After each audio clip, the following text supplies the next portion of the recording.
আপনারা জানেন যে বাংলা ভাষা বর্তমানে অনেক জায়গায় গিয়ে পৌঁছেছে। গাজীপুরে জাতীয়ভাবে 21শে ফেব্রুয়ারি বাংলা ভাষা দিবস পালনের দাবিতে এক সেমিনার অনুষ্ঠিত হয়েছে। শনিবার 15 নভেম্বর 2025 বিকেল 4টায় গাজীপুর মিডিয়া সেন্টারে বাংলা ভাষা আন্দোলন পরিষদ, সাহিত্য অমনিবাস ও গাজীপুর মিডিয়া সেন্টারের যৌথ উদ্যোগে এ আয়োজন করা হয়। সভাপতিত্ব করেন ভাষা আন্দোলন পরিষদের সভাপতি আতিকুল ইসলাম এবং সঞ্চালনা করেন কবি ও সাংবাদিক মোহাম্মদ আহসান হাবিব। গবেষণা তথ্য উপস্থাপন করেন সাবা বিনতে মুরতাজ।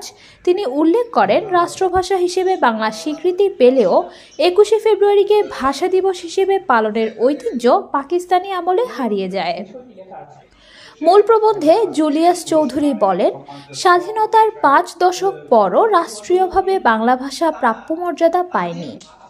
সেমিনারে গাজীপুর কৃষি বিশ্ববিদ্যালয়ের ডিন প্রফেসর নাসিমুল বারী সহ বিভিন্ন কলেজের শিক্ষক, সাহিত্যিক, সাংবাদিক ও সাংস্কৃতিক সংগঠনের প্রতিনিধিরা বক্তব্য দেন।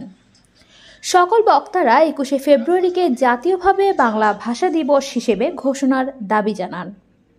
সম্মানিত সভাপতি সাহেব, গুণান্তকে পছন্দ করি, তারা তাদের মাতৃভাষায় কথা বলতে স্বাচ্ছন্দ্য। যত বড় দেশের জুলফিকার আলী জুয়েলের তথ্য ও চিত্রে কানিজ ফাতেমা, চ্যানেল 21, গাজীপুর।